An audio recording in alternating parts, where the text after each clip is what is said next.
Pendant des décennies, un garage anonyme, sans signe distinctif, se dressait à la lisière du Neverland Ranch, dans le comté de Santa Barbara, en Californie.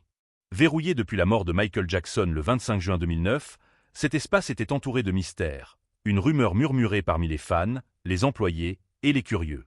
Personne, pas même la famille proche de Jackson, sa mère Catherine, ses frères et sœurs, ou ses 3 enfants, Prince, Paris et Biggie, n'avaient accès à cet endroit scellé. Le code d'entrée, un système biométrique sophistiqué, restait inconnu, et une aura de silence semblait interdire toute question. Les anciens employés, interrogés par Rolling Stone en 2010, décrivaient le garage comme le sanctuaire interdit de Michael, un lieu qu'il gardait jalousement fermé, même à ses collaborateurs les plus proches. En 2024, un audit successoral, ordonné par la Cour supérieure de Californie pour clarifier les actifs de l'héritage Jackson, estimé à 2 milliards de dollars, a changé la donne. Ce processus, motivé par des litiges financiers entre les héritiers et l'IRS, a conduit à l'inspection de toutes les structures du domaine.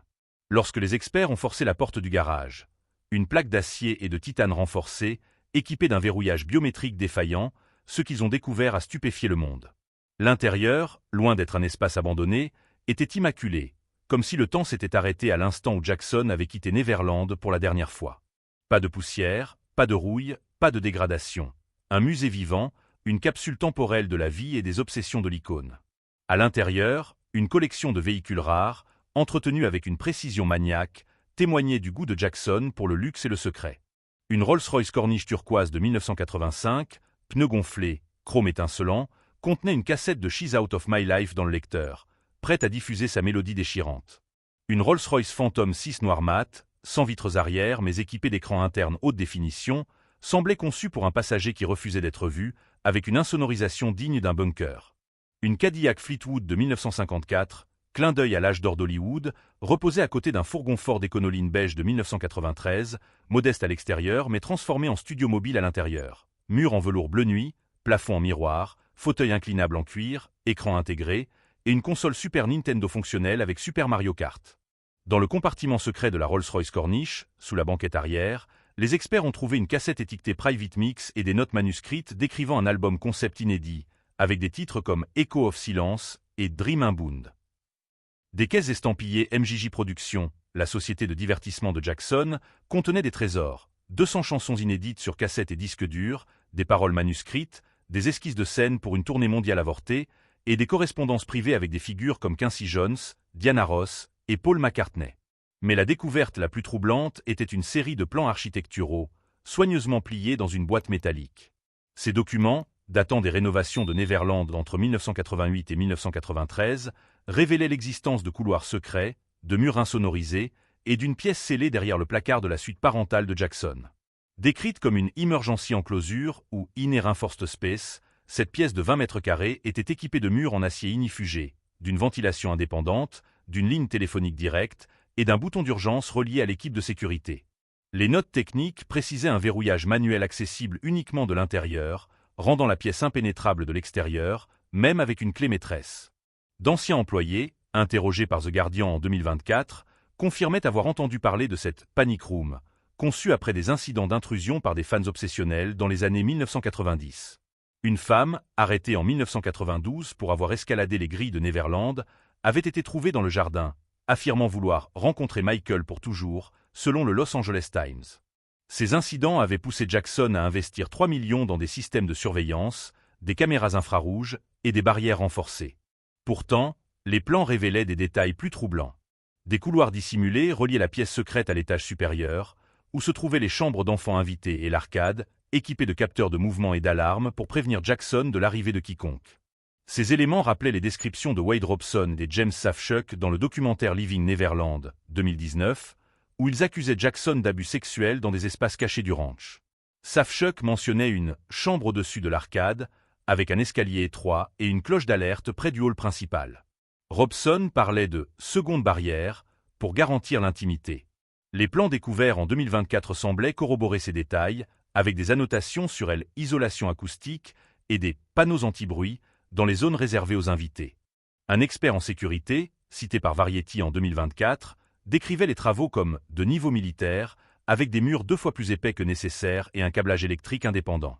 Bien que ces éléments ne prouvent pas de méfaits, leur présence, dans le contexte des accusations, a ravivé les débats sur Neverland.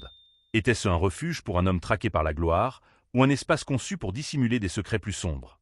Neverland Ranch, acheté par Jackson en 1988 pour 19,5 millions de dollars. Certains rapports suggèrent 30 millions, soit 50 millions ajustés à l'inflation, s'étend sur 1100 hectares dans les collines de Santa Barbara, bordées par la forêt nationale de Los Padres.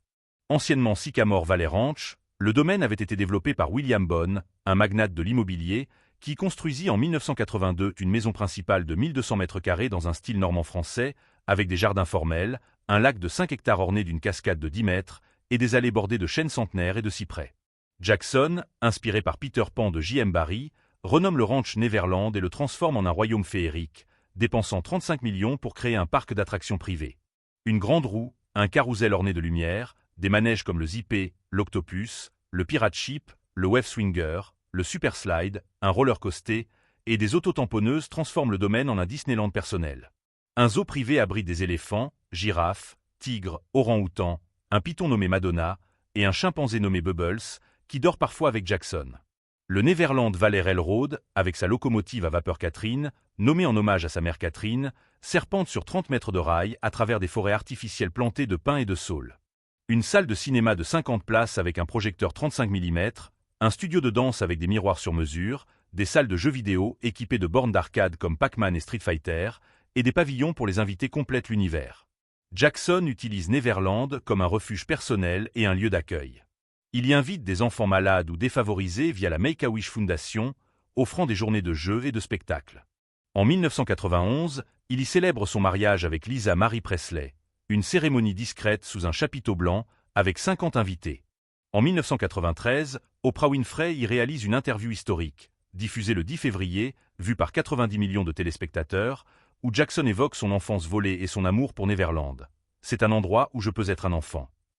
En 1995, il y organise un événement pour 500 enfants du monde entier, avec des clowns, des magiciens et des concerts improvisés. Elizabeth Taylor, proche amie, y séjourne souvent, décrivant Neverland comme le lieu le plus magique sur Terre, dans une lettre publiée par People en 1994. Mais en 2003, Neverland bascule dans l'ombre. Le 18 novembre, une perquisition massive, menée par 70 officiers du Santa Barbara Sheriff's Department, fouille le ranch dans le cadre d'une enquête sur des accusations d'abus sur mineurs portées par Gavin Arvizo, un adolescent de 13 ans atteint d'un cancer. Les images montrent des scellés sur les portes, des officiers dans les jardins et des caisses de documents saisis. Jackson, acquitté en 2005 après un procès de 4 mois coûtant 24 millions en frais juridiques, déclare dans 60 minutes « Neverland n'est plus un foyer. Ils l'ont profané. Il n'y retourne jamais pour y vivre. » Accablé par des dettes de 300 millions, Jackson cède une part du ranch à Colony Capital LLC en 2008 pour 23 millions, évitant la saisie. Les manèges sont démontés et vendus aux enchères pour 2 millions.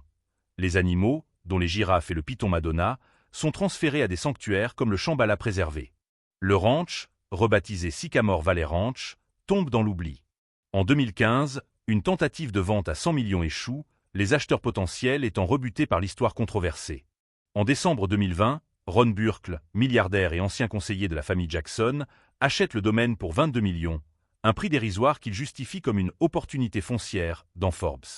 En juillet 2024, le Lake Fire, un incendie dévastant 38 000 acres dans le comté de Santa Barbara, menace le ranch, mais les pompiers le protègent, selon The Santa Barbara Independent.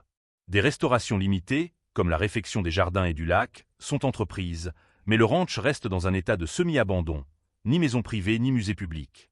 En 2024, Neverland renaît temporairement pour le biopic Michael, réalisé par Antoine Fuqua et produit par Graham King, connu pour Bohemian Rhapsody. Jafar Jackson, neveu de Michael, âgé de 27 ans, incarne la star, choisi pour sa ressemblance physique et sa maîtrise des mouvements de son oncle. Il n'imite pas Michael, il l'habite, confie un technicien à Variety lors des répétitions. L'équipe reconstruit des éléments emblématiques du ranch, le train, le carrousel, le chapiteau de cirque, l'arcade en s'appuyant sur des plans originaux de MJJ Productions, des vidéos d'archives et des témoignages de la famille Jackson. Des images satellites, publiées par TMZ en 2024, montrent le carrousel illuminé et le train à vapeur en fonctionnement. La découverte du garage, coïncidant avec le tournage, alimente les spéculations. The Hollywood Reporter note « Le garage a donné une authenticité brute au film, comme si Michael guidait encore le récit. » Des objets découverts, comme la Rolls-Royce turquoise et les costumes de scène, sont photographiés pour les décors, bien que les documents sensibles, lettres, enregistrements vocaux, plans au restent exclus. Katherine Jackson, dans une déclaration à Billboard, défend « Ce film montre Michael comme un génie, pas un scandale. Le garage prouve son amour pour l'art. » Le garage contenait plus de 2000 objets, dont 200 destinés aux enchères par Julian S. Auction en 2025. Le catalogue, dévoilé en novembre 2024, inclut le gant à paillettes de Billy Jean, estimé à 50 000 $, des costumes de la tournée Bad, 1987 à 1989, des vestes en cuir rouge du clip Thriller, et les portes d'entrée en fer forgé de Neverland, ornées de motifs floraux, évaluées à 100 000 $. Une partie des bénéfices ira à Musicart, qui soutient les musiciens en difficulté, et à la EAL The World Foundation, créée par Jackson. Mais 50 objets, jugés trop personnels par la succession, sont retenus. Enregistrements vocaux de Michael murmurant des poèmes, lettres à des « amis spéciaux », enfants invités à Neverland, dessins d'enfants avec des messages comme « Merci, Michael, pour les rêves » et documents médicaux détaillant des régimes stricts pour les tournées. Un conseiller anonyme confie à Billboard « Certains documents racontent l'homme, pas la légende. Ils doivent rester privés. » Les plans de la pièce secrète, avec ses couloirs vers l'arcade et les chambres d'enfants, relancent les débats. Dans Living Neverland, Robson et Safechuck décrivent des espaces similaires, avec des alarmes et des zones privées. Un architecte, analysant les plans pour The New York Times, note « C'est un niveau de dissimulation rare, même pour une célébrité. Les murs insonorisés et les capteurs sont inhabituels pour une maison privée. » La famille Jackson défend Michael, Katherine déclarant « C'était un refuge pour sa sécurité, rien d'autre. » Mais Slat questionne « Ces découvertes réécrivent-elles l'histoire ou confirment-elles les soupçons ?» Neverland, avec ses manèges, son zoo et ses secrets, reste un paradoxe.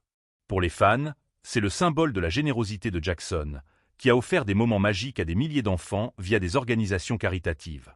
Pour les critiques, c'est un lieu entaché par les accusations de 1993 et 2003, amplifiées par Living Neverland. La découverte du garage, avec ses voitures de luxe, ses chansons inédites, ses plans architecturaux et ses lettres, est une fenêtre sur l'âme de Jackson. Un homme qui vivait dans la lumière et l'ombre.